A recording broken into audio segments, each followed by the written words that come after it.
You ready? Okay, good afternoon, my lecturer and my friends. Today, we will talk about language and gender in this presentation. And my name is Pande Kadek Dika Saputra with 4 last digit number is 1047. And my friends?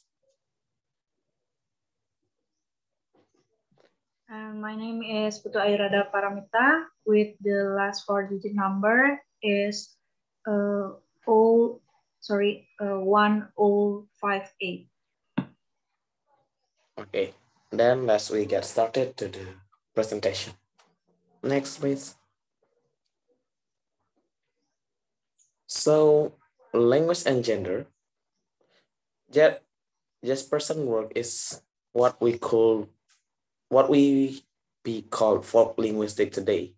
In his book, Language is Nature Development and Origin, which included a chapter, the chapter titled The Woman.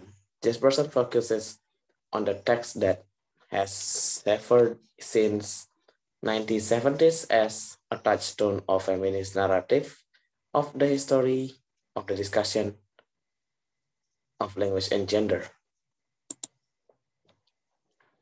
Next. Modern treatment of Jespenser. Chapter 13 typically casts Jespenser into the role of mouthpiece for ideas about women and language that contemporary scholars have discredited. Jespenser begin chapter 13 by cataloging the difference reported in language use and language form between women and men, citing examples from Carib, Buntu, Yana, Basque, Sanskrit, Japanese, and French, among other languages. He demonstrates morphological differences with examples in which women's language lacks affixes or intersection presents in man's language, but remarks that for most of the part, both share the same stock of words. In this initial portion of chapter 13, Jespenser objective seems to be downplay anthropologists' claims that there exist speech communities with starkly contrasting women's versus men languages.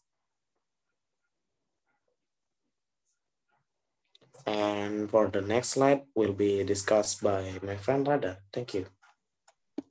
Okay, now I will talk about Otto Jespenser theory about gender and language.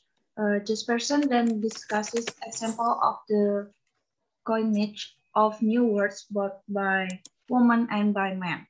Although he generalized that men are the chief renovators of language, in a passage to which we will return below.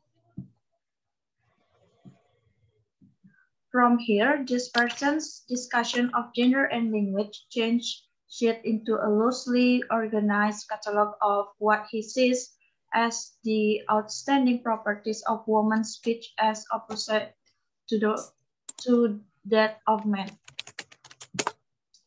In conclusion, based on Otto Jespenser theory, women had limited vocabulary.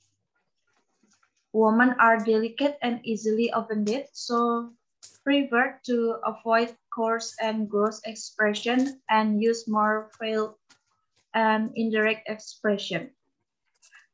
There is a danger of the language becoming an insipid if we content ourselves with woman's expression, while male language adds vigor and vividness to the English language. Men invent new terms, while women are naturally conservative.